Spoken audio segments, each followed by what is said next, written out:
सिरावा झुकाई के हाथ जोड़ी कर लेनी होरा बाबा सिरावा झुकाई के। ए बाबा मुआता लोगवा बचाई हमारा देशवा में आई के। ए बाबा मुआता लोगवा बचाई हमारा देशवा में आई के। डीजे मिठू राजा पटसोनी। बोल बोल देवघर वाले बाबा की।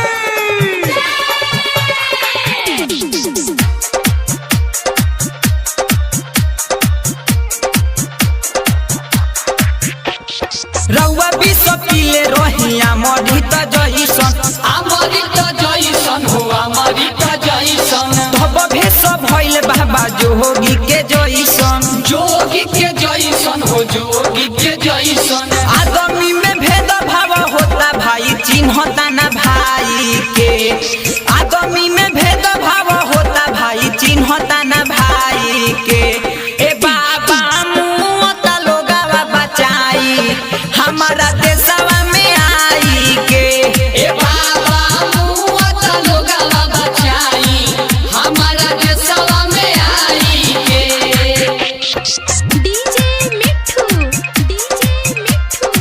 राजा पटसोनी। बोल बोल सिलहरी वाला शिलानाथ बाबा की।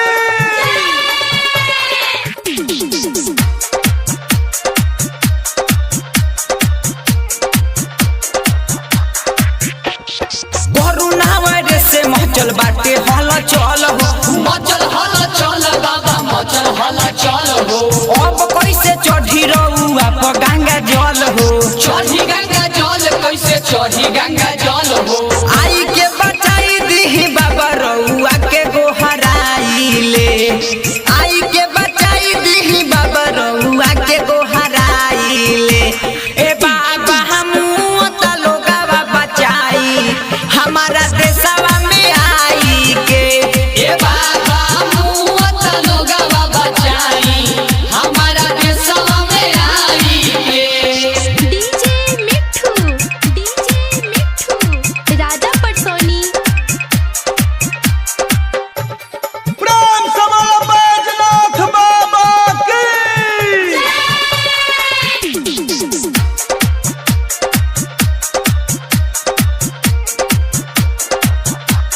इहे देखी कहता दे प्रदीप प्यारा परदीप प्यारा हो परदीप प्यारा। परदुम पर भात के डर लागे बारा। डर लागे बारा बाबा डर लागे बारा। एतने निहोरा बाटे बाबा कही सिरावा झुकाई के। एतने निहोरा बाटे बाबा कही सिरावा झुकाई के। ए बाबा मुआता लोगवा बचाई हमारा देशवा में आई के। ए बाबा मुआता लोगवा बचाई हमारा देशवा में आई के।